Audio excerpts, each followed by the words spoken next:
sur table. Une émission proposée par Hype FM.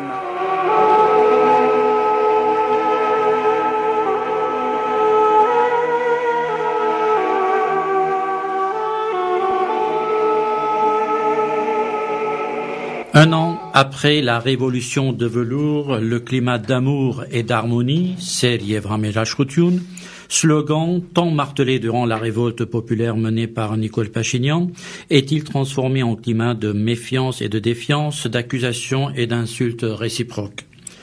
Certes, le sentiment de peur des 3 dernières décennies a disparu, et tant mieux, mais pour faire place au tout permis, au moins sur les réseaux sociaux, terrain d'affrontement par excellence des forces belligérantes et de ces commandos masqués, appelés dans le jargon informatique des fakes, qui divisent le peuple entre révolutionnaires et contre-révolutionnaires, entre blancs pro-gouvernementaux et noirs les opposants, et on se demande où sont restés l'amour et l'harmonie, marque de fabrique d'une révolution sans effusion de sang qui a fait de l'Arménie pays de l'année en 2018 par le magazine The Economist.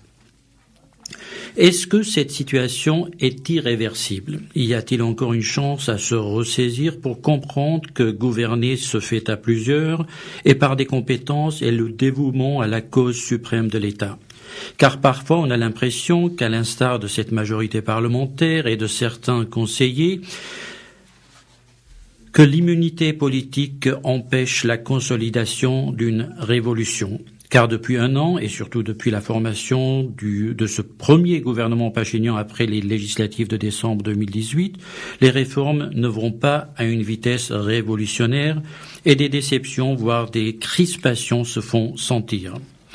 Dans cette atmosphère, il y a eu la semaine dernière la libération conditionnelle de Robert Kocharian, l'ancien président de l'Arménie, puis le renvoi de son procès devant la Cour constitutionnelle, une manœuvre légitime en droit, mais douteuse en termes politiques, et puis l'appel tant contesté du Premier ministre Pachinian à bloquer les tribunaux lundi dernier et sa déclaration à propos d'une réforme en profondeur si attendue du système de justice d'Arménie.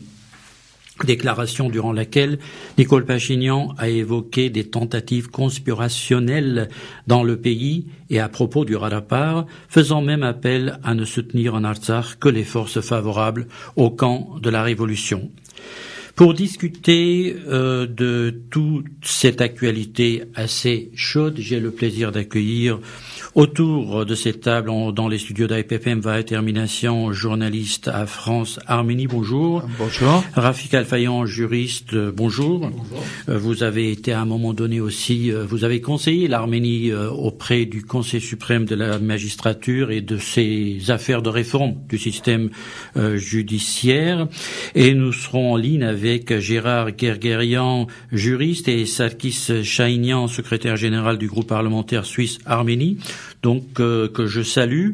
Et la première question que j'ai envie de vous poser tous, c'est d'abord, un an après la révolution, est-ce qu'on a une idée de la vision du programme et de la stratégie de Nicole Pachinian pour transformer ses promesses de la nouvelle Arménie comme il l'a à maintes reprises appelée?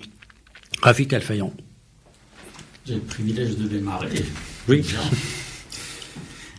Écoutez, bon, je me suis effectivement déjà exprimé sur ce sujet-là, par écrit. Alors, premièrement, je pense qu'il n'y a pas de stratégie réfléchie et concertée sur ce qui se passe. C'est-à-dire que il est évident que Nicole Pachinian agit par réaction. Il l'a fait il y a quelques semaines à propos du Karabakh, quand il a compris à travers différentes alertes, articles que le problème de l'autodétermination tel qu'il était défini actuellement dans les pourparlers menait à une impasse. Et là, il vient de réagir également par impulsion à la libération de Robert Kotcharian. C'est-à-dire que tout le monde savait qu'une réforme de la justice était nécessaire. En tout cas, non pas de la justice, mais une réforme du contrôle des magistrats. Et il l'a fait parce qu'une décision de justice ne lui a pas convenu, et notamment à propos de Kotcharian, qui est son obsession personnelle. Donc pas de vision claire pour vous, Non. rétermination. Mais on ne parle pas que des dernières affaires, donc sur le plan général, Nouvelle-Arménie... Sur le plan général, d'abord, il faut revenir un petit peu en arrière, je pense.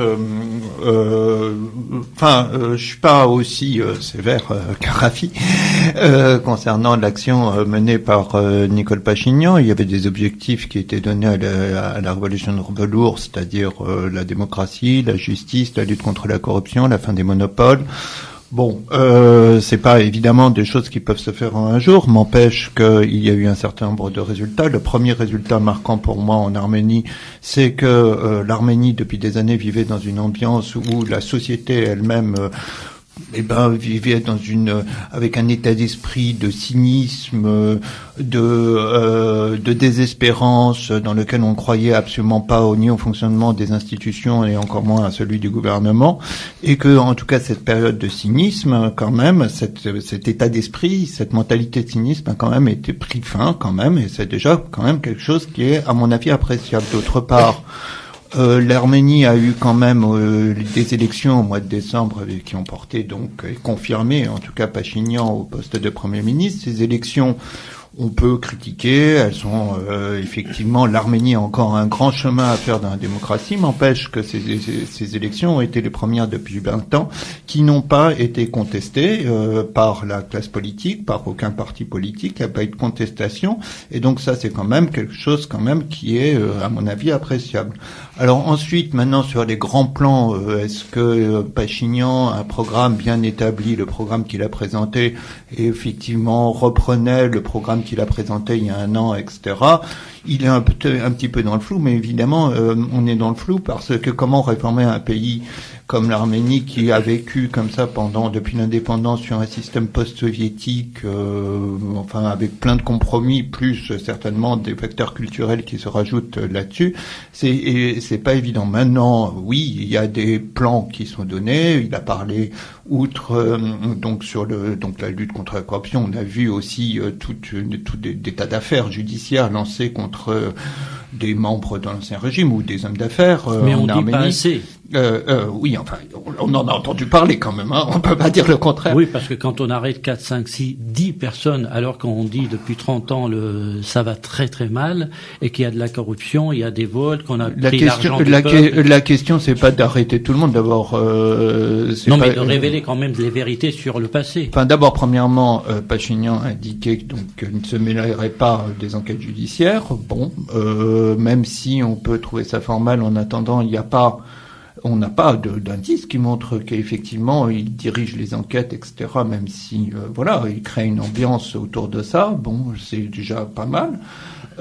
Et puis de toute manière, c'est un facteur d'exemplarité quand même vis-à-vis quand même d'un certain nombre de gens, voilà. Et puis enfin, alors il y a des plans qui ont été donnés. On n'a pas cité tout de suite les réformes judiciaires qui ont été évoquées cette semaine, mais enfin il y a eu avant ça ce projet de révolution économique en Arménie. On peut trouver ça vague, mais c'est quand même des objectifs qui sont donnés. Voilà. Alors l'économie, c'est un domaine assez vaste. À lui seul, il faut consacrer une vraie émission. Mais c'est vrai qu'il y a des choses qui tardent, et c'est ça qui crée des crispations, des déceptions dans le pays, et l'occasion pour l'opposition pour dire que rien ne se fait, alors que on peut voir certaines choses, et c'est la raison pour laquelle je m'adresse à Gérard Guerguerian pour voir sa vision, avant d'entamer le sujet sur l'actualité de la semaine passée, sur cette première année du règne de Nicole Pachinian et sa vision pour une nouvelle Arménie. Gérard Guerguerian, bonjour. Oui, bonjour. La parole est à vous. Merci de m'inviter. Je suis globalement d'accord avec Vahe, et ce que vient de dire Vahe, j'ai pas grand chose à rajouter. peut-être une petite observation. Je pense qu'il y a une stratégie claire du Premier ministre. Elle est clairement définie. La technique est peut-être impulsive, comme l'a dit Rafi, mais sur le fond et sur la façon de chronométrer quelque peu les étapes, je pense que c'est d'une clarté assez limpide. En particulier, l'annonce de la justice transitionnelle avait été faite. Il avait clairement indiqué et impulsivement, il avait réformé la structure gouvernementale. Je pense qu'aujourd'hui, ce qui se passe, c'est une stratégie de tension pour aboutir quelque part à ce qu'il a en tête et qu'il a certainement d'une manière assez limpide dans sa façon de penser. Vous voulez dire, Gérard Gargaillan, qu'il n'est pas dans la réaction, mais il saisit des moments pour lancer une réaction, mais qui est en amont réfléchie et préparée, comme par exemple la libération conditionnelle de Robert Kotcharian, qui semble pour certains avoir donné le là pour une réaction, mais qui, d'après ce que vous dites, probablement c'est quelque chose qui est préparé d'avance. On attendait ce moment. C'est-à-dire que la libération de Kotcharian est un épiphénomène judiciaire. Il aurait pu être gardé en prison, on aurait pu lui retirer son passeport, on aurait pu le mettre en résidence surveillée, et il a été libéré. Il aurait pu ne pas être libéré. Moi je pense que ce qui a été fait, c'est qu'on a profité de l'instant de la libération pour avancer un dossier qui est celui de la justice transitionnelle qu'il avait annoncé il y a quelques mois. Parce que quand on s'attaque dans un premier temps au pouvoir législatif, on est obligé de s'attaquer à un moment donné au pouvoir judiciaire qui n'est pas le sien, qui n'est pas celui auquel il croit dans un esprit d'état de droit, de démocratie et de lutte anticorruption. Donc voilà un petit peu un cheminement qui me paraît d'une simplicité assez biblique.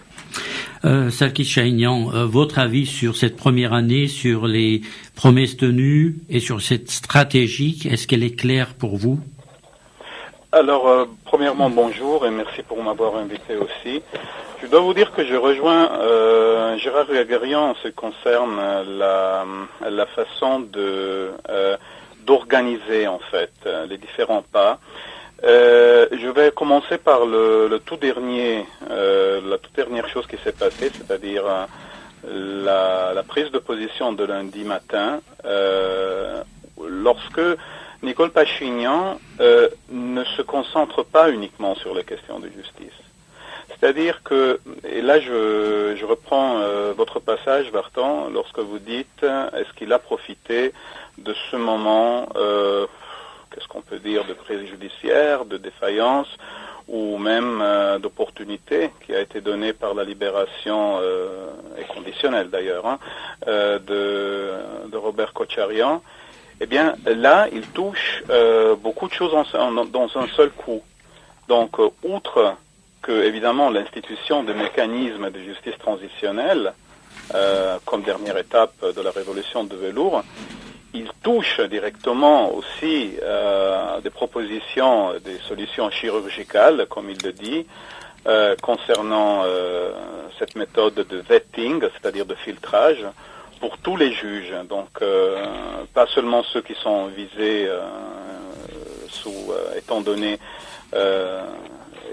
étant sous l'influence de l'ancien régime, mais vraiment tous les juges.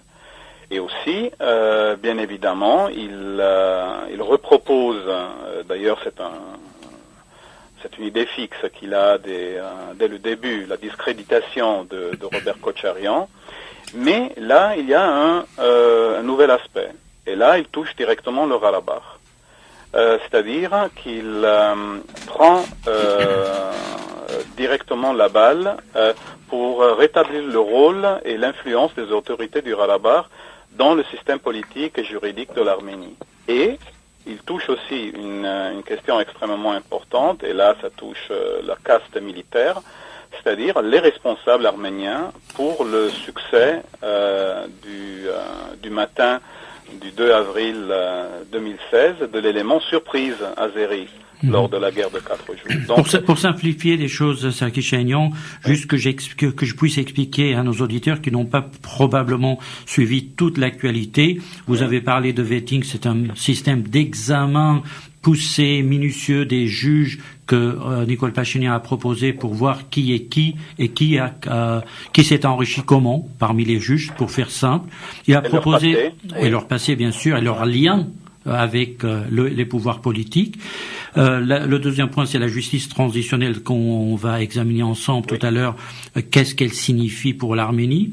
Et finalement, vous avez parlé de cette enquête pour voir ce qui s'est passé durant le déclenchement de cette guerre lancée par l'Azerbaïdjan au Karabakh en avril 2016. Quelles sont les responsabilités des généraux arméniens ou des responsables arméniens? Donc ça, c'est un autre volet de sa déclaration de lundi matin. Donc si vous le permettez, nous allons passer à l'actualité de cette semaine. Vous l'avez déjà fait, Serki Chaignan, pour parler de ce qui se passe ou de ce qui s'est passé, Rafik El-Fayan, au tribunal d'Yerevan dans ce procès de Kocharian, surtout le fait que un président actuel et un ancien président du Karabakh sont arrivés dans la justice de la République d'Arménie pour demander aux juges de libérer, c'est-à-dire c'est en quelque sorte mettre une caution pour la libération conditionnelle de Robert Kocharian. Et la question se pose déjà sur le plan juridique, et aussi politique. Est-ce que ces deux anciens et présidents actuels de Karabakh devraient et pouvaient faire cela? Bon, d'abord rectifier un petit peu le langage, c'est-à-dire que ce sont les avocats de Kocharian qui ont trouvé l'idée de faire appel à ces deux anciens présidents du Karabakh. Anciens et actuels. Anciens et actuels, oui, pour se porter caution. C'est-à-dire que ce ne sont pas eux qui ont demandé la libération, ils se sont portés caution en soutien donc d'une demande de libération conditionnelle faite par les avocats de Kocharian. Donc après, la question, effectivement, c'est sur le plan juridique, ça pose un problème si l'on considère que ce sont en théorie, des citoyens d'un autre État. Non, mais ils sont en même temps des citoyens. Et alors, justement, c'est pour ça que je dis en théorie. Oui. En réalité, ce sont des individus qui ont plusieurs nationalités, c'est-à-dire qui sont citoyens du Karabakh, enfin prétendue République du Karabakh. Enfin non, on va pas dire prétendu. Moi, je le dis parce que sur le plan international, c'est pas une république, d'accord. Donc ça peut ne pas plaire à beaucoup d'auditeurs, mais c'est comme ça. D'un point de vue du droit international, ça s'entend. Deuxièmement, ils sont citoyens, bien entendu, de la République d'Arménie, et je suppose qu'ils sont probablement citoyens également russes, si on cherchait. Oui. Donc c'est effectivement compliqué. Maintenant, donc le problème, il est surtout politique, c'est-à-dire que ça pose un vrai problème politique, parce que imaginez que Robert Kocharian, pour X raisons, ne respecte pas finalement les conditions de sa libération. Et qu'il fuit le pays. Voilà, par exemple. Donc, ça veut dire que qu'est-ce qu'on fait avec les cautions? On les incrimine parce que ça a des implications sur le plan pénal. Bien sûr. Voilà, donc c'est un vrai problème politique qui est posé sur la table. Alors Gérard Gargarian, vous qui suivez l'actualité juridique, je rappelle quand même que vous avez sorti des livres très pointus sur la question du droit au Karabakh.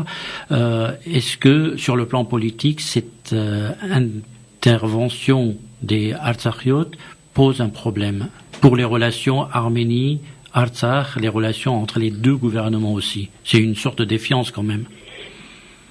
C'est une intervention qui reflète la défiance. C'est une intervention qui s'inscrit dans le découplage entre l'Arménie et l'Artsakh. Je m'explique. Il n'est pas anormal que des individus, quand bien même seraient d'une nationalité étrangère, viennent plaider une cause ou donner un témoignage ou se porter caution.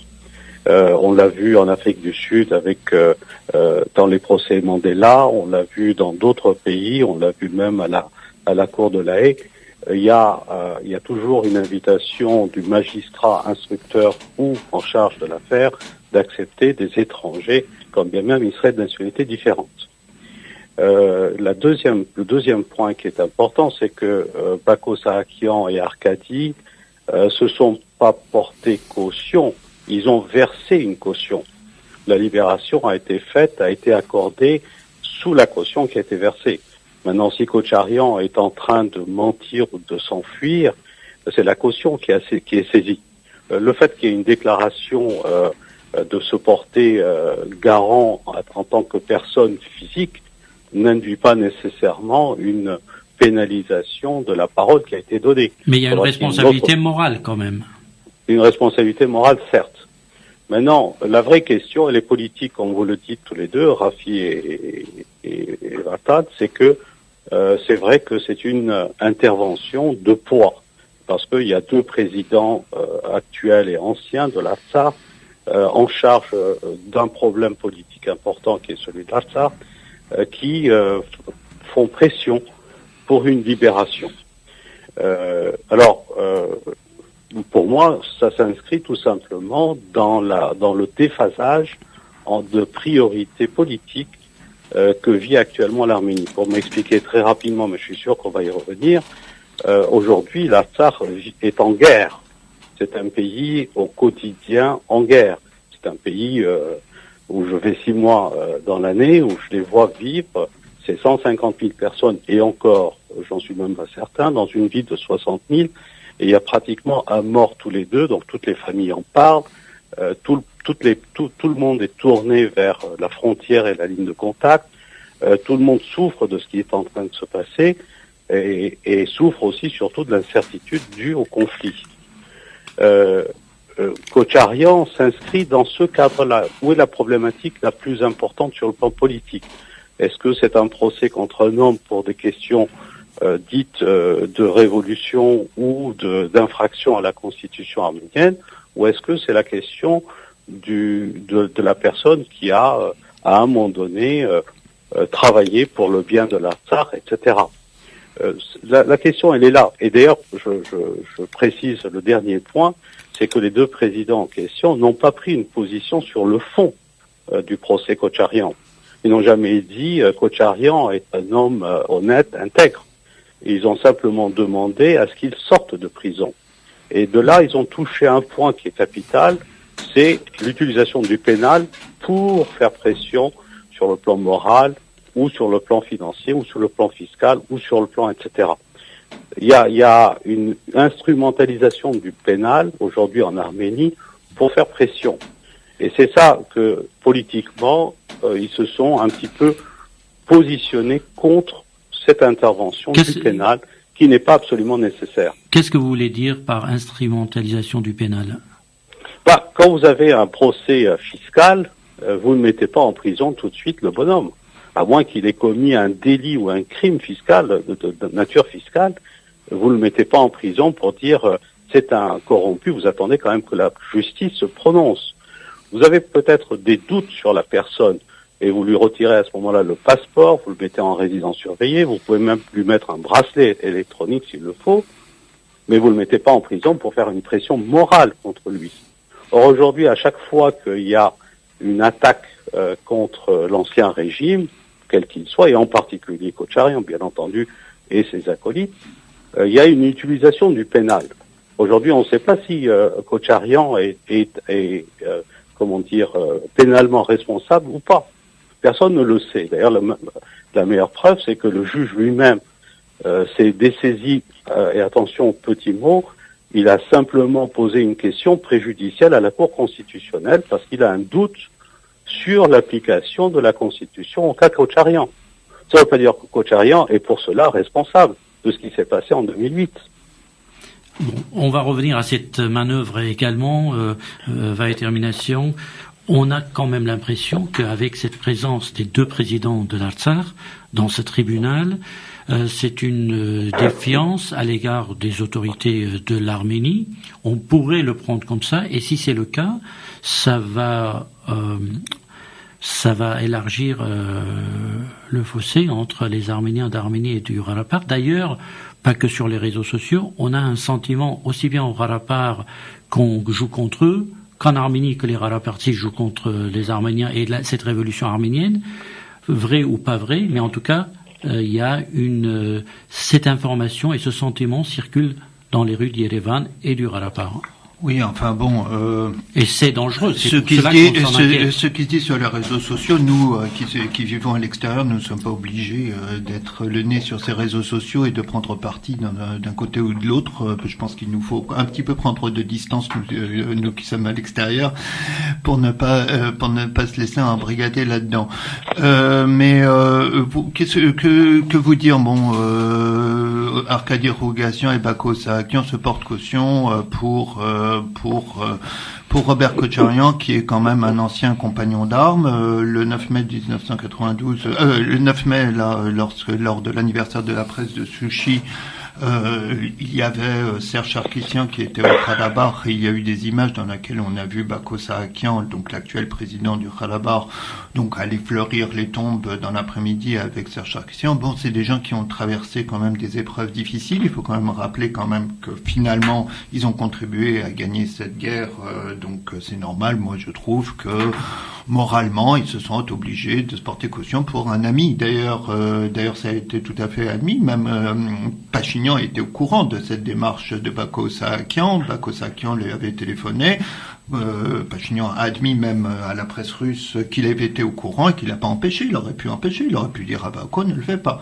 Bon, quelque part, c'est normal. Maintenant, ces tensions entre l'Arménie et le Karabakh, oui, bon, il y a une incompréhension, mais enfin une incompréhension due à mon avis à un enjeu, qui est l'enjeu, c'est le fait que l'année prochaine vont se dérouler les élections présidentielles au Karabakh, et que là, ça pose un problème d'ordre politique certainement à Nicole Pachinian, qui est le fait que l'Arménie et le Karabakh doivent être à peu près sur les mêmes positions, et qu'il faudrait pas que arrive au Karabakh une équipe qui soit en opposition avec l'Arménie. Donc là, je pense que derrière tout ça, il y a effectivement une préoccupation. C'est ça le dossier important. Maintenant, sur l'enquête qui va être menée à propos des événements d'avril de 2016, il faut quand même rappeler qu'il y avait eu des auditions qui avaient été organisées, des auditions en porte fermée, comment on dit, je sais pas comment. Huis clos. Un huis clos, oui, qui s'était déroulé au Parlement arménien sur le sujet. Il va y avoir une commission qui va être mise en place, une commission d'enquête sur des opérations militaires, va interroger des militaires qui vont donc exposer des secrets militaires donnés, et donc ce sera aussi à huis clos. Enfin, je vois pas très bien. Donc, en quoi ça va nous permettre d'avancer, d'autant que concernant les accusations, enfin les informations qu'a diffusées le Premier ministre Pachinian lors de lundi dernier, disant qu'il y avait des groupes qui essayaient de séparer le Karabakh et l'Arménie et qui étaient prêts à des opérations noires. Il y a eu hier le secrétaire du Conseil de sécurité qui a dit que ces groupes n'agissaient pas à l'intérieur des forces armées. Donc voilà. Même le ministre de la Défense. Oui, le ministre de la Défense. David Tonoyan qui a fait une clarification en disant que tant que je suis ministre de la Défense, là je peux garantir et déclarer que et c'est en contradiction avec la déclaration de Pachinian, et c'est un peu bizarre, que de tels individus ou de groupes n'existent pas en réalité. Maintenant, juste quand même, je voudrais un petit peu modérer. Donc on parle beaucoup, il y a des cris, il y a beaucoup d'énervement, etc. Bon, il faut pas non plus exagérer le problème et exagérer les possibles conflits qui existent. Il y a eu une déclaration par-ci, une déclaration par-là. Pas non plus sans faire une montagne, je trouve, sur les oppositions éventuelles qu'il pourrait y avoir. Il y a des désaccords. Les uns et les autres ont des intérêts personnels, enfin ont des ambitions politiques, simplement. Mais donc, en même c'est temps, c'est normal que ces ambitions s'affichent ou voilà ou qu'on soit pas d'accord. Voilà.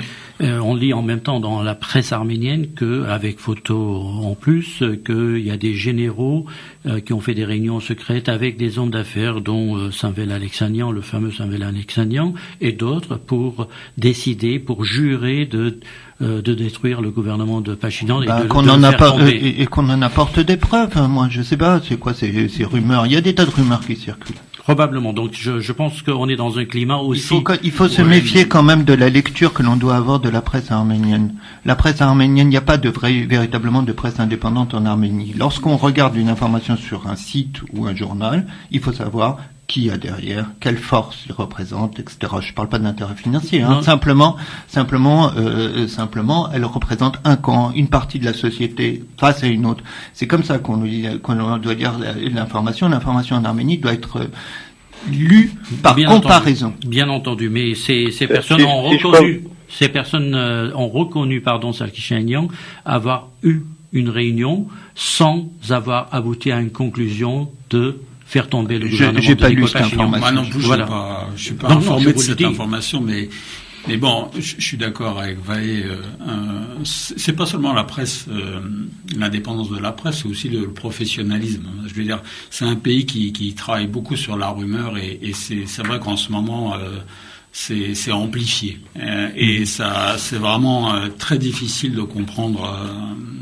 Et en tout cas, nous, de l'extérieur, c'est vrai qu'on doit rester distant par rapport à ça.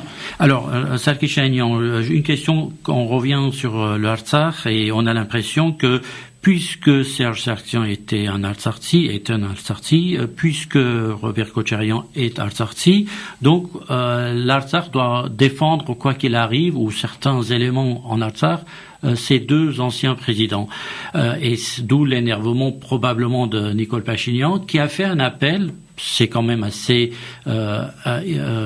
incompréhensible pour quelqu'un qui se dit ne pas vouloir s'ingérer dans les affaires de l'Artsakh. Il lance un appel à la population. Vaé Termination a rappelé qu'il y aura des élections présidentielles en 2020 pour soutenir les forces qui sont proches de la révolution de la République d'Arménie. Comment expliquer cette confusion de déclarations? Premièrement, parce qu'il n'y a pas de confusion, c'est-à-dire qu'il y a des tensions politiques. On est au milieu d'un système, d'un moment de négociation. Les négociations, par contre, concernant l'Artsakh avec l'Azerbaïdjan sont dans un point mort. On n'arrive pas à sortir de ce trou. On a un grave problème, mais on voit qu'il y a une dichotomie. Franchement, on voit qu'il y a une dichotomie. De côté de Pachinian et du ministre des Affaires étrangères de l'Arménie, au moins en ce qui concerne la façon d'approcher le dialogue, est complètement différent. Et pour les Artsakhi, la question des territoires est sainte. Donc là, il y a un problème. Mais je ne suis pas tellement sûr, mais je ne suis pas non plus en gré d'aller plus en profondité. Mais je ne suis pas tellement sûr que ce soit seulement quelque chose qui soit lié aux négociations. Regardez comment il s'est comporté Baku Sarkisian le 23 avril 2018, c'est-à-dire c'était le matin avant que Pachinian soit libéré et que la vraie révolution de velours arrive à s'achever. Il a été un des éléments qui a peut-être aidé Serge Sarkisian à peser les menaces que le jour auparavant, il était prêt à accomplir. c'était une personne qui a quand même essayé de créer un pont entre l'ancien régime et les nouvelles forces révolutionnaires, notamment Pachinian. Pachinian même s'est rendu au Karabakh avec une intensité assez élevée dans les premiers mois lorsqu'il avait été nommé Premier ministre. Et il cherchait continuellement un dialogue. Il cherchait un plan commun avec l'Artsakh. Et après, je pense que juste avant décembre, c'est-à-dire la rencontre du ministre des Affaires étrangères de l'Arménie et de l'Azerbaïdjan à Milan, là, il y a eu comme une rupture.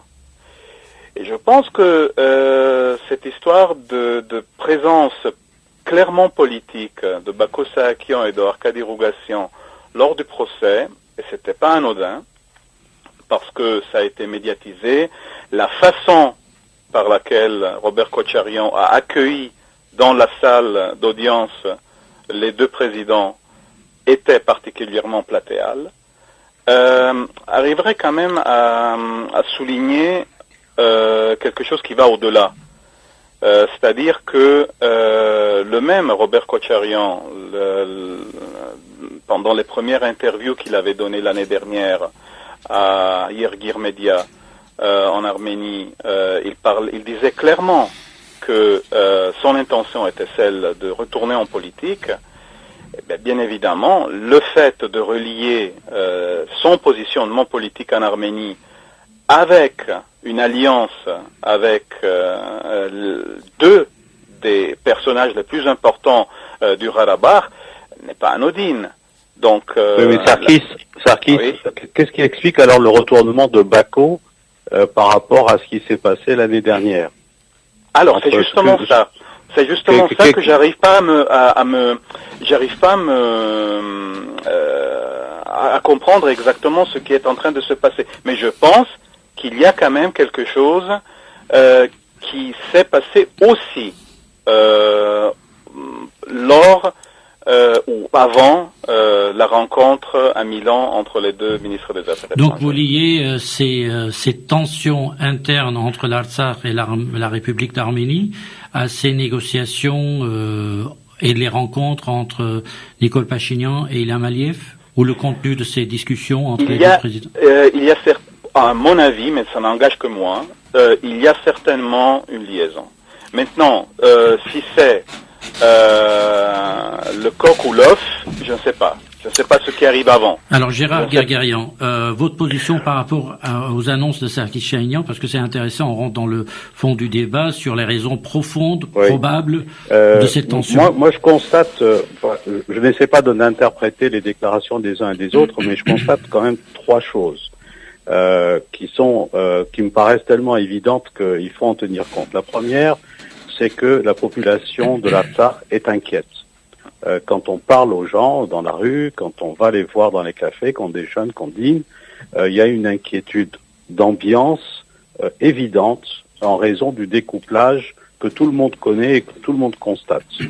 Le dernier phénomène de l'immobilisation entre guillemets de Vitaly Balassanian a été une traînée de poudre à Stepanakert dans l'instant même qui suivait.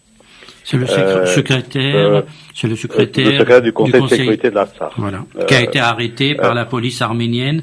Arrêté, non, immobilisé pour une fouille de voiture. Pour une fouille, d'accord. Mais c'était pas une immobilisation dite anodine.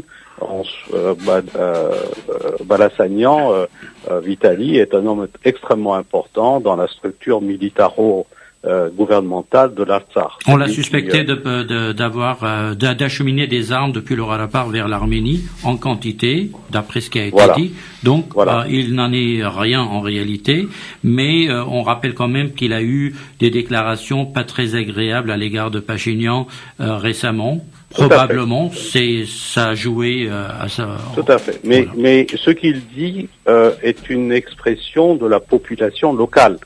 À part quelques minoritaires qui ont essayé il y a 9 mois, d'occuper la rue et la grande place de la République, il n'y a pas une opposition claire de manière ordonnée. Donc la population est inquiète et Vitali l'exprime de manière un peu plus claire que d'autres. Ça c'est le premier. Le deuxième point qui est important, c'est que il y a quand même deux républiques. Les gens, si on ne connaît pas suffisamment l'Artsakh pour y vivre, on ne comprend pas ce que ça veut dire deux républiques. L'Artsakh aujourd'hui est aussi grand que le Liban. Il a peut-être une population de 120 000 habitants, certes, mais c'est un territoire avec une structure, une armée, un gouvernement, etc., et directement en guerre dans un pays qui est aussi grand que le Liban, à 11 000 km². Par rapport à l'Arménie, quand Vitali Balassanian, toujours le même pour le citer, dit il y a deux républiques et deux États, c'est une réalité. On peut être d'accord avec, on peut être contre, ça n'a rien à voir, mais il exprime une expression populaire. Oui, mais quand il ajoute, Gérard Gargarian, que celui qui n'accepte pas l'indépendance en quelque sorte de l'Artsakh, ou que c'est un État en soi, ne mette pas les pieds en Artsakh, c'est une déclaration, c'est malvenu. Tout à fait, guerrière. Nous sommes d'accord. J'ai pas de souci, elle est critiquable en soi. Le troisième point qui est important, c'est que l'Artsakh vit au quotidien dans l'incertitude. Et la seule certitude que l'Artsakh a aujourd'hui, c'est qu'elle détient des territoires qu'elle veut négocier contre une stabilité. Ça veut dire une chose très importante, c'est qu'elle a une carte en main et qu'elle croit que c'est sa seule carte en main. Elle ne fait pas confiance ni à Gérard Gargarian, ni à l'Arménie, ni à la Russie, ni à l'Amérique, ni à tout ce qu'on veut. Ce qu'elle croit, c'est que la guerre qu'elle mène et que la guerre qui est une guerre d'occupation, au sens technique du terme, lui permettra de négocier sa propre stabilité. Et donc la question des territoires est très épineuse, elle est très sensible pour tout le monde. Elle est sensible parce que c'est la seule carte qui existe dans la négociation globale. Donc à partir du moment où on veut critiquer l'un ou on veut critiquer l'autre, on va dire « Ah oui, mais il veut lâcher des territoires. Il va en lâcher combien? 3 sur 4, 5 sur 6 ou 2 sur 7? Et lesquels ?» Donc la question des territoires n'est pas si anodine, et là je suis un petit peu dissident par rapport à ce que Sarkis a dit, c'est que dans la négociation qui est en train d'être menée et qui est échouée aujourd'hui, ou qui est en échec latent aujourd'hui, la question des territoires est au cœur du sujet, non pas pour la négociation elle-même, mais pour les Artsakhi eux-mêmes. Mais pourquoi Gérard Gargarian, les Artsakhi n'avaient pas cette même réaction quand Robert Kocharian à Key West et dans la bouche de Vartan Oskanian, son ministre des Affaires étrangères, pourquoi croyez-vous que l'échec de Key West elle est due à quoi? Et à Kazan, alors quand on sait que Serge Sarkissian était allé signer et avec un document qui rendait au moins 5 territoires, pourquoi on n'a pas... Et pourquoi ça n'a pas abouti? Parce que c'est par l'opposition locale. Non, c'est parce qu'Ilham Aliyev a ce jour-là a refusé de signer ce document parce qu'il en demandait plus. On est quand même d'accord pour constater qu'à chaque fois que quelqu'un a voulu rendre des territoires, il a échoué dans le processus. On peut le dire. Sinon, vous n'avez pas. La question des territoires vient en contrepartie de l'autodétermination, vient en contrepartie des garanties internationales sur la sécurité. Si un des éléments n'y est pas, le papier échoue. Mais justement, Nicole Pachinian a fait une très bonne suggestion à la communauté internationale en veuillant intégrer l'Artsakh dans les négociations pour avoir une carte supplémentaire et se donnant une pression supplémentaire pour ne pas être maître seul comme dans le passé de la décision finale, mais en mettant l'Artsakh devant la scène, ainsi en ayant 2 éléments contre l'Azerbaïdjan. C'est une excellente interprétation. Il y en a une autre tout aussi intéressante qui consiste à dire, comme je n'arrive pas à négocier et à aboutir dans la négociation, eh bien, il me faut bien une porte de sortie élégante qui est que je ne peux pas négocier au nom de quelqu'un que je ne maîtrise pas. En gros, aujourd'hui, la déclaration de dire l'Artsakh doit être à la table des négociations est une déclaration qui consiste à dire je ne maîtrise pas celui dont je suis le mandataire, et donc par conséquent, il faut bien qu'il soit à la table des négociations. C'est une forme polie et élégante de dire essayez de réunir tout le monde autour de la table pour aboutir. Rafik El-Fayhan, les derniers mots sur le volet Rarapar, parce qu'on va passer à la question de la réforme de la justice. Oui, mais donc moi j'ai écouté un petit peu tout ce qui s'est dit et je vais faire le lien avec le Rarapar. Mais on voit bien à travers tout ce qui vient de se dire que il n'y a pas de stratégie au sens d'une vision long terme, réfléchie, concertée. C'est ce que j'ai dit au départ. J'ai dit il n'y a pas de stratégie réfléchie et concertée.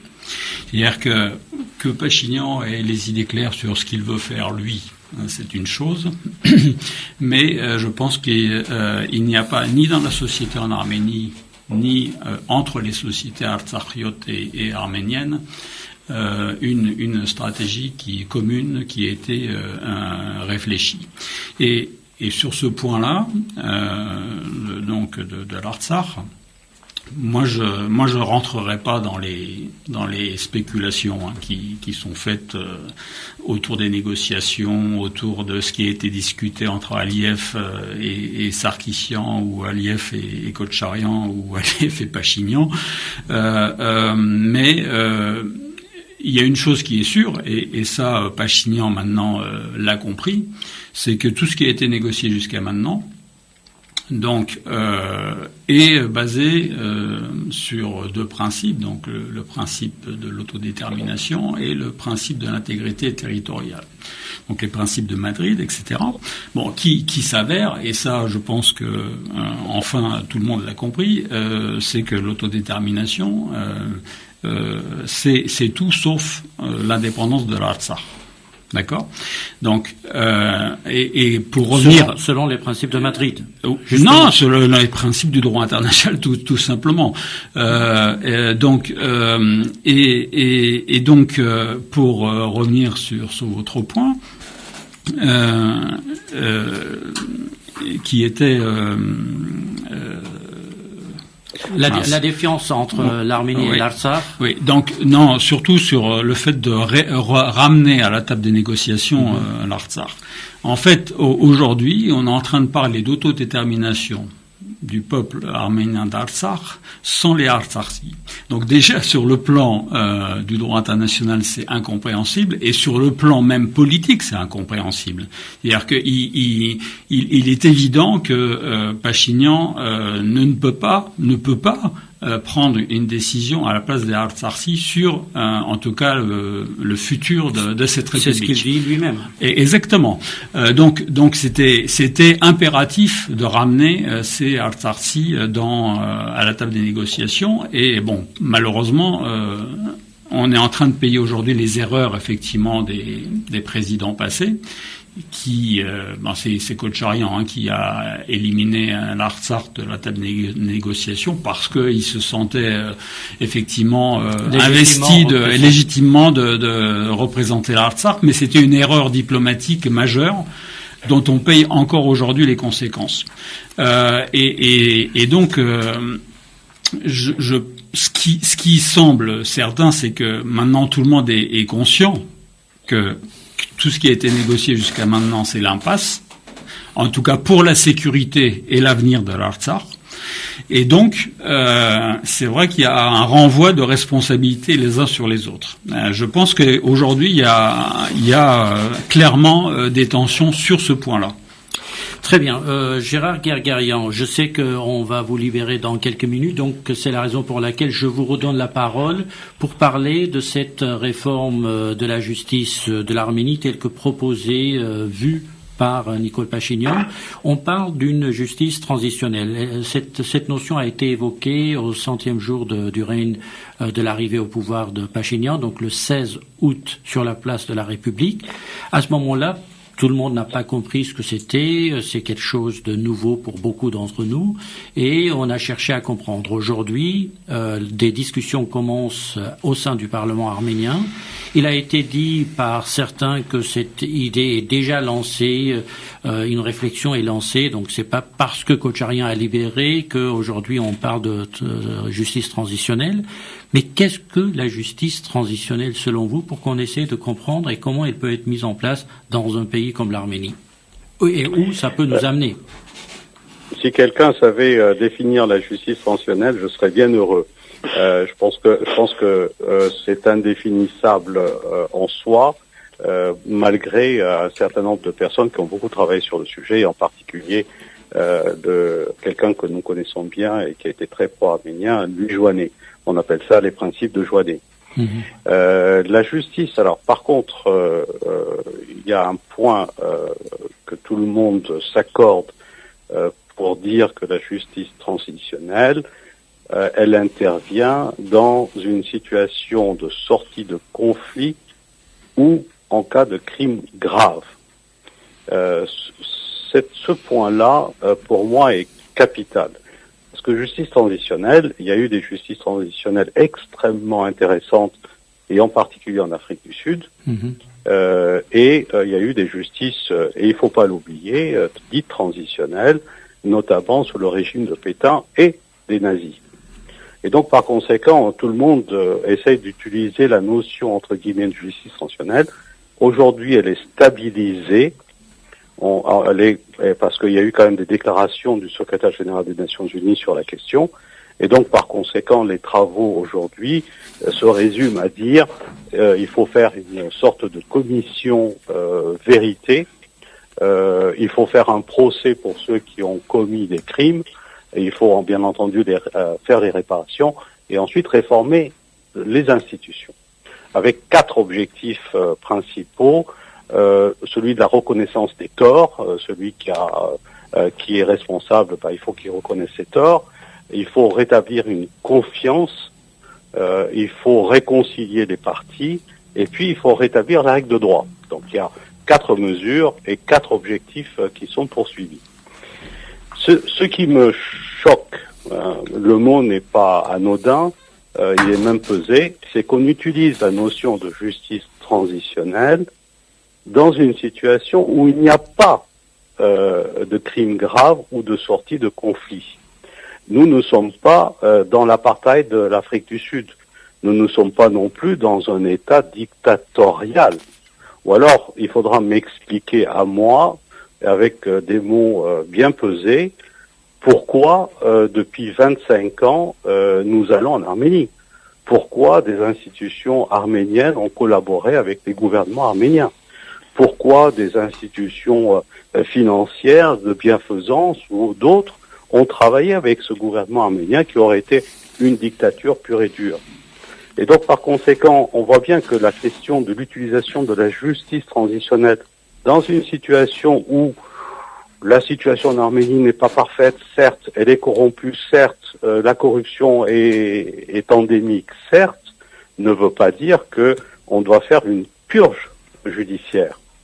Et là, on touche un point extrêmement sensible, notamment dans le déshabillage des juges, etc., etc. J'ajoute un point, c'est qu'on n'a pas besoin de la justice transitionnelle en Arménie, puisque le pouvoir détient l'essentiel des leviers législatifs pour le réformer et pour même éventuellement modifier la Constitution, s'il le fallait. Donc il ne faut pas passer par un criblage. Merci. Voilà. Un dernier mot, Gérard je vais Guerrian. vous quitter et vous remercie d'avoir donné l'antenne. Merci. Merci à vous, on vous libère et merci à vous d'avoir participé. Donc, nous libérons Gérard Guerguerian et nous continuons pour va et termination par rapport à la question de cette justice transitionnelle. Nous évoquions avant d'entrer en studio d'exemples d'autres pays comme l'Albanie ou ailleurs où ça a été appliqué, mais est-ce que l'Arménie a besoin, comme Gérard Guerguerian le dit, à une justice transitionnelle qu'il refuse, qu'il ne voit pas opportune, ou qu'on peut faire autrement pour nettoyer cette maison, parce que c'est vrai que à l'intérieur il y a quelque chose de pourri, il faut le reconnaître. Bon, d'abord on laissera les juristes s'exprimer sur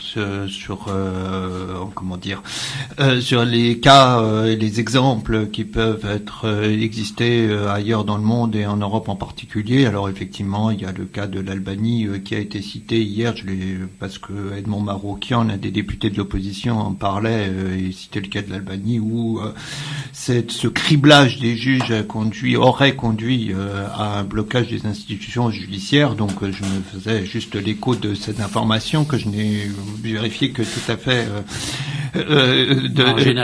marginalement. Est-ce qu'on a besoin ou est-ce qu'on n'a pas besoin d'une justice transitionnelle en Arménie? Bon, je ne sais pas. Ce que je sais, c'est que la dernière constitution qui a été adoptée en Arménie, celle de 2015, enfin qui est en 2017. cours. Non, 2015. Pardon. De 2015, enfin, il n'y a pas eu d'autres changements de la constitution depuis.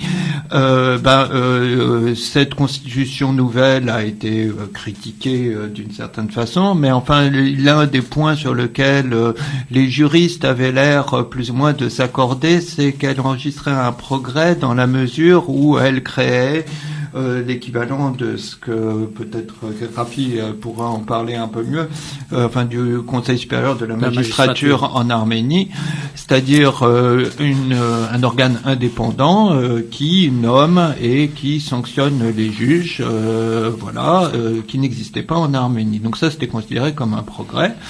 Et lorsque Pachinian, donc dans son discours, rappelle à démission, cela existait, mais que les nominations des juges venaient du président. Je crois que ça n'existait pas, moi. Mais... Ça venait du président. Corrigez-nous, Rafik Al-Fayem, vous connaissez la question, et qu'avec la nouvelle constitution, il y a eu une répartition de nominations entre le président. Parlement. Ça a été créé. D'accord. Ça a été créé. C'est Gagi Karoutounian qui a démissionné hier, qui en est le président, qui est l'ancien président de la Cour constitutionnelle d'Arménie. Donc lorsque Pachinian, dans son discours de lundi, dit il faut que les juges démissionnent, ça c'est une chose, mais il dit aussi que les juges doivent être sanctionnés. Il empiète sur les prérogatives de cette institution. Alors, bien évidemment, il entend passer par une réforme de la législation, voire même, a-t-il dit, une réforme de la Constitution qui pourrait peut-être passer par un référendum. Donc, est-ce qu'on a besoin de ça? Est-ce qu'on n'a pas besoin de ça? Moi, je dois vous avouer que j'en ai pas la moindre idée. Lors de son démission, Gagi Karoutounian a souligné que au Conseil de la magistrature avait donc travaillé là-dessus, qu'il avait fourni des rapports et qui n'ont pas été apparemment pris en compte par Pachinian, ce qui est la justification de sa démission et non pas le blocage des tribunaux. Il faut toujours justifier une démission par quelque chose. Salki Chahinian, parce qu'on lui a pas donné la parole depuis longtemps. Salki Chahinian, sur cette question. Alors, il y a cette notion que vous avez citée tout à l'heure de vetting. Expliquons-la. Donc, est-ce il s'agit d'une purge? Est-ce qu'il s'agit d'un nettoyage? Est-ce qu'il s'agit d'un assainissement de ce climat dans la maison justice de l'Arménie? Comment ça va se mettre en place, les mécanismes? Bon, avant tout, la définition de vetting, qui d'ailleurs c'est un processus qui a été appliqué en Albanie aussi avec le contrôle des autorités européennes notamment, c'est pas une purge, c'est un filtrage et qui définit un processus assez clair, c'est-à-dire le vetting consiste à vérifier les antécédents d'une personne avant de lui offrir un emploi, dans ce cas celui d'un juge, et permet de procéder à une vérification des faits qui concernent cette personne avant de prendre une décision. Maintenant, le problème est qui va appliquer le vetting. Donc, il y a toute une panoplie de mécanismes qui doivent être mis sur pied par le Parlement. D'un côté, par la création de lois, de règlements, et si le cas va le vouloir, aussi par le changement d'une constitution. Le problème, c'est que pour moi, c'est pas tellement l'instrument du vetting et de le mettre en place. Le problème, c'est comment on est arrivé à le proposer et surtout comment Pachinian a poussé les gens à lui donner de l'attention pour comprendre ce que c'était le vetting. À mon avis, il s'est mis en porte-à-faux, clairement en porte-à-faux par rapport à la Constitution, en demandant à la population de descendre dans la rue et d'empêcher le travail normal des institutions judiciaires. Ça, c'est quelque chose que même la Constitution, si je me rappelle pas... Je vais citer l'article, ça. C'est le 163, je pense. C'est 162. C'est la ligne 2. Donc, qui dit quoi? Donc, l'article 162, il dit... En République d'Arménie, la justice n'est administrée que par les juridictions de jugement, en conformité avec la Constitution et les lois. Toute ingérence dans l'administration de la justice est interdite. Dans l'administration de la justice, oui. Et non pas du blocage des ports. Mais c'est l'administration de la justice. Là, on empêche, j'essaie de comprendre. Les juges de faire leur travail. Attendez, j'essaie de comprendre. L'administration de la justice, c'est les décisions de la justice ou le mécanisme de travail du justice? C'est toute l'administration de la justice, c'est la procédure. Donc, non, mais clairement, il a violé cet article constitutionnel. C'est évident, hein. Et tout le monde l'a dit d'ailleurs, pas seulement les juristes, mais les partis politiques, les institutions internationales, tout le monde l'a répété. Maintenant, je reviens peut-être à l'interprétation politique de ce pas. C'est-à-dire que, à mon avis, à mon modestissime avis, il aurait pu exprimer les 5 points qu'il a dit dans le vetting, simplement en appelant la population à se rassembler sur la place de la République, comme il l'avait fait au début de la Révolution. Et ça aurait eu le même effet avec la différence qu'il ne serait pas porté en porte-à-faux. D'ailleurs, lui-même, il a, dans son discours du matin de lundi dernier, il a demandé de cesser immédiatement cette pratique d'opposition à la procédure du travail judiciaire, parce que lui-même il avait compris que c'était pas un pas correct. Et mais il faut quand même se demander pourquoi ceci est important en Arménie. Pourquoi on demande à la population de se porter protagoniste en première partie par rapport à une situation si délicate, c'est-à-dire se réapproprier de la confiance envers la justice. Est-ce que c'est un problème d'isolement de Pachinian? Au final, il avait le Tashnak Tutun dans le premier gouvernement, Parkavac Astan, donc Arménie prospère dans le premier gouvernement, et il avait tous les autres contre lui dès le départ. Sauf que maintenant, il a Parkavac Astan en opposition parlementaire, les partenaires de Yelk en opposition parlementaire, et puis le Tashnak Tutun en opposition hors parlementaire, et puis bien entendu toutes les forces des républicains et des pro-kochariens, etc. contre lui.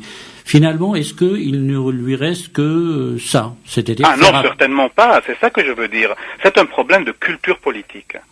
Car s'il avait fait les mêmes déclarations de lundi matin, tout en ayant rassemblé la population de Yerevan au centre de la République, il aurait rejoint deux choses en une.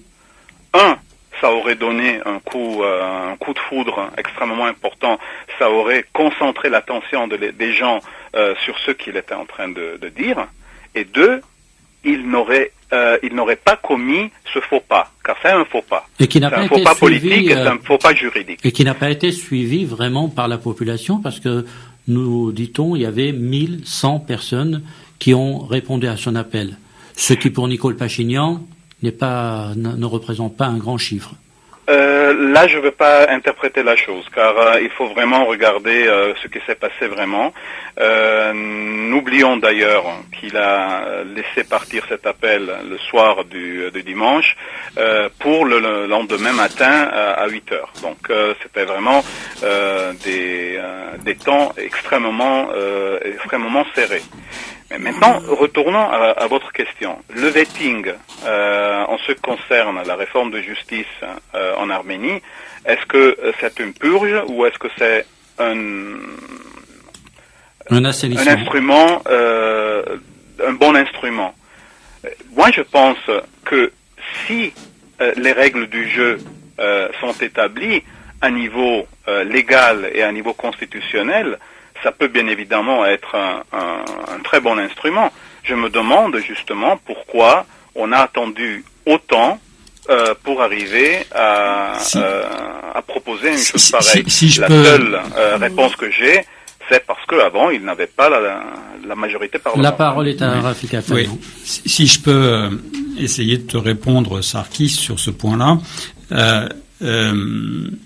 C'est que je pense que cette discussion est un petit peu théorique. Pourquoi? Parce que si on veut effectivement faire une évaluation précise et donc un filtrage des magistrats qui sont en place, on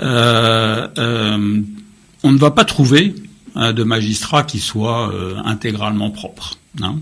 Ça c'est une réalité. Mais c'est grave ce que vous dites. Non, mais c'est grave. Ça faisait partie justement du système. S'il y a des magistrats corrompus, c'est qu'il y a aussi des corrupteurs. Hein, faut pas l'oublier. Oui, mais au final, il y a des magistrats corrompus. Oui, mais parce que ils ont pas des niveaux de salaire qui sont importants. Donc vous dites la réforme. Non, attendez que je termine.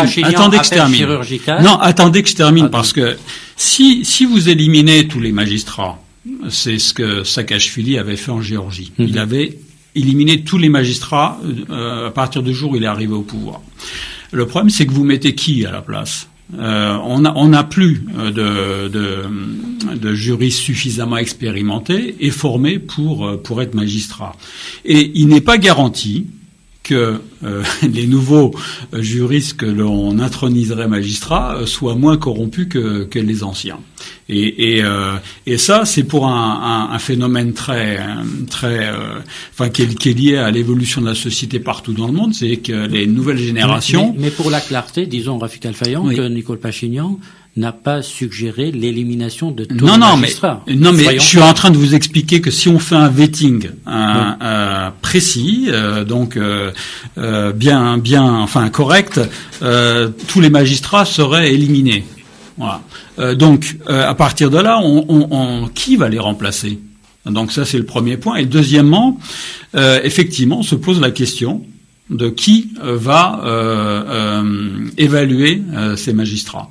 Et là, moi, je suis très très inquiet sur la manière dont tout ça se prépare, parce que Nicole Pachinian a le pouvoir exécutif, donc on sait qu'il a des super pouvoirs en tant que Premier ministre et qu'il a concentré encore plus ce pouvoir. Je vous rappelle quand même que quand il a fait sa déclaration du lundi à 12h, avec les gens qu'il avait autour de lui, les gens qui avaient autour de lui, y compris le ministre de la Justice, ont découvert ce qu'il était en train de dire. D'accord, sur la réforme de la justice. Ça en dit long sur l'isolement qu'il a au pouvoir aujourd'hui. Donc, deuxièmement, il a le pouvoir de fait au Parlement, parce que son parti est largement majoritaire.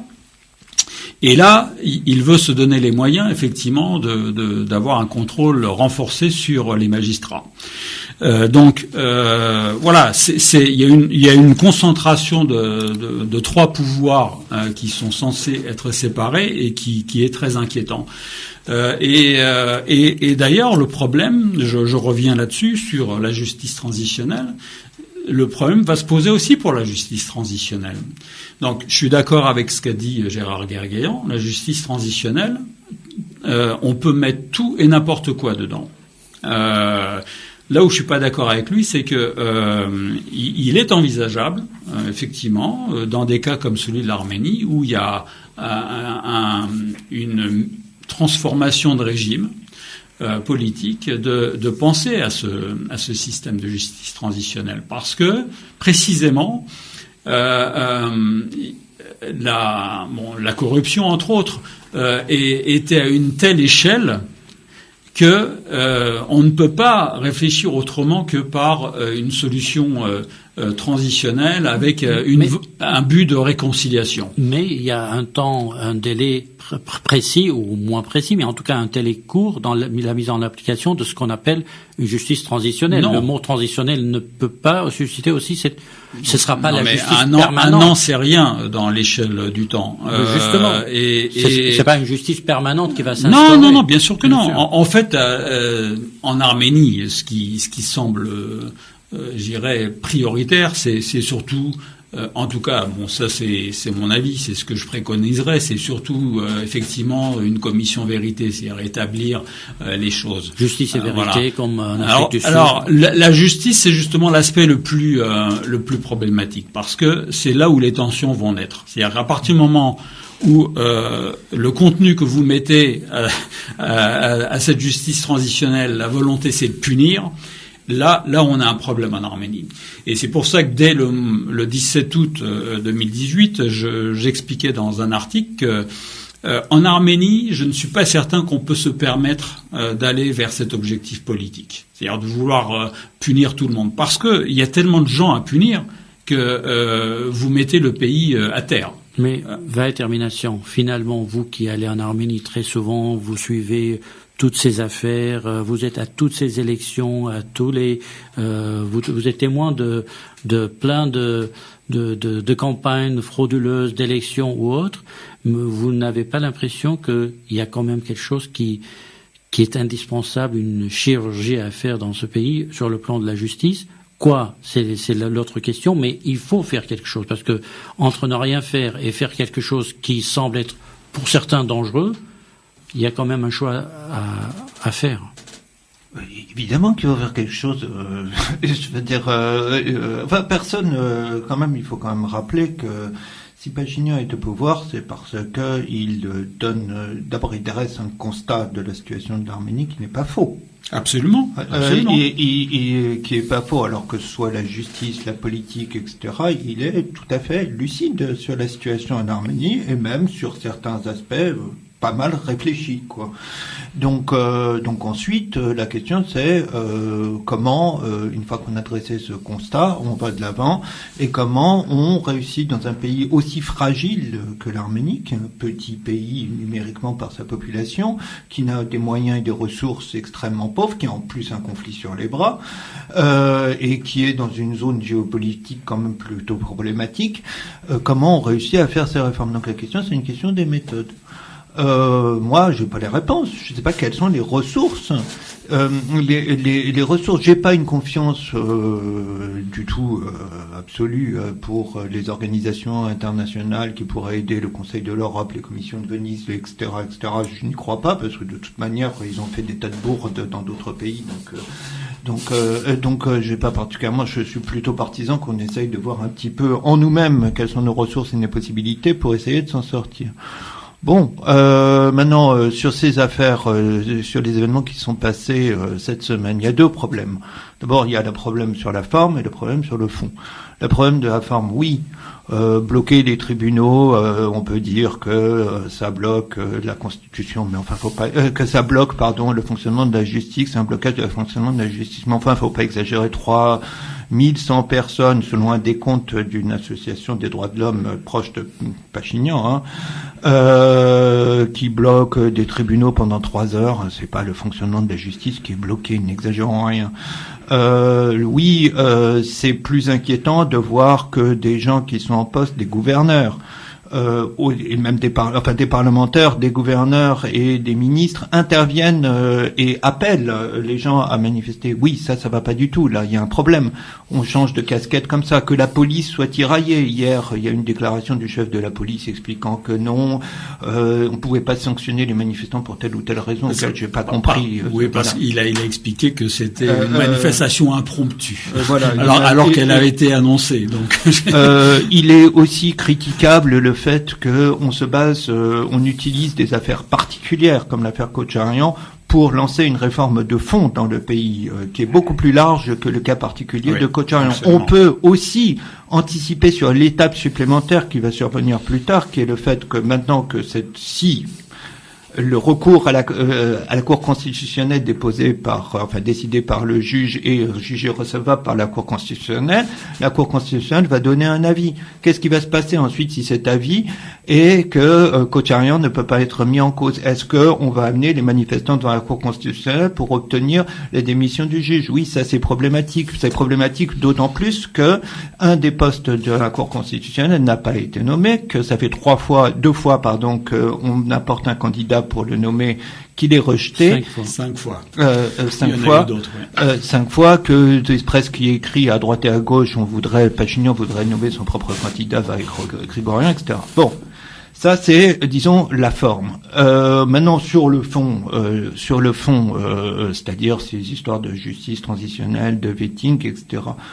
La question, elle est, je veux dire, toutes ces affaires-là dont je viens de parler, à la limite, moi, ça passera. C'est pas très grave pour moi. Par contre, ce qui est plus préoccupant, c'est savoir la réforme que va entamer l'Arménie. Il faut pas qu'on aboutisse à ce que cette réforme doit être faite de façon intelligente et posée. Posée parce que le risque est que le système judiciaire en Arménie est tellement fragile qu'il peut s'effondrer. Qui peut s'effondrer. Et puis l'autre chose sur laquelle on doit être attentif, c'est évidemment que cette réforme ne soit pas faite pour donner tous les pouvoirs aux dirigeants de l'exécutif, c'est-à-dire Pachinian, qu'il ait le contrôle à la fois des organes judiciaires et législatifs et puis et exécutifs. Mais bon, en même temps, ça fait quand même plusieurs fois qu'il fait des coups de force comme ça. Moi, j'ai pas l'impression qu'il soit, que ce soit son désir, quoi, finalement. Enfin, c'est-à-dire de prendre le contrôle du système judiciaire, etc. Mais peu importe. Il faut quand même être attentif. Et puis, surtout, il faut, moi, j'ai pas les compétences, je suis pas constitutionnaliste ou machin, mais il faut les aider dans cette réforme parce que c'est une réforme lourde, même dans un pays très moderne. Réformer la justice, c'est extrêmement difficile. Et là, c'est le chantier le plus difficile que pourrait avoir l'Arménie. Salki Chahinian, puisque vous êtes au téléphone, je vous donnerai le dernier mot de conclusion de cette émission pour voir avec vous, enfin, est-ce que aujourd'hui, parce qu'il y a une crise, parce qu'il y a un appel d'aller devant les tribunaux, parce qu'il y a des mots qui sont incompréhensibles pour certains parmi nous, le vetting, la justice transitionnelle, qu'il faut vraiment être dans la crainte où on a encore une chance de se ressaisir et de faire les choses intelligemment pour justement créer en réalité ce que certains ont appelé cette nouvelle Arménie. Bien évidemment qu'on a qu'on a une chance, bien évidemment qu'on a l'espoir. Les Arméniens sont pas moins, pas plus intelligents que d'autres peuples. Je pense que on a une base très importante de dialogue, de culture, et il faut l'utiliser. Je rappelle les 4 objectifs de la justice transitionnelle. La reconnaissance des torts, la confiance, l'état de droit et la réconciliation sont des objectifs qui, en ce moment, ne touchent pas peut-être un problème gravissime comme de massacres de grande échelle ou une guerre civile, mais il touche un point qui est fondamental en Arménie, la perte de confiance envers la justice. Eh bien, il faut redonner confiance envers la justice à la population, mais il faut le faire de façon conforme à la Constitution, conforme à la loi. Et on a les instruments pour le faire. Merci Salki Chahinian. Je rappelle que vous êtes le secrétaire général du groupe parlementaire suisse Arménie. Merci aussi à Gérard Gergarian qui a été avec nous, juriste. Merci Walter Minassian, journaliste à France Arménie, entre autres. Et à Rafik Al-Fayyan, juriste, pour vos éclaircissements, pour vos analyses. Et merci à nos auditeurs qui nous ont suivis dans cette émission qui était un peu lourde parce que le contexte est lourd et parce que la situation est très compliquée. Donc nous avons essayé d'apporter un maximum d'éclaircissements pour que nous puissions suivre cette actualité importante de ces derniers jours en Arménie. Merci à vous.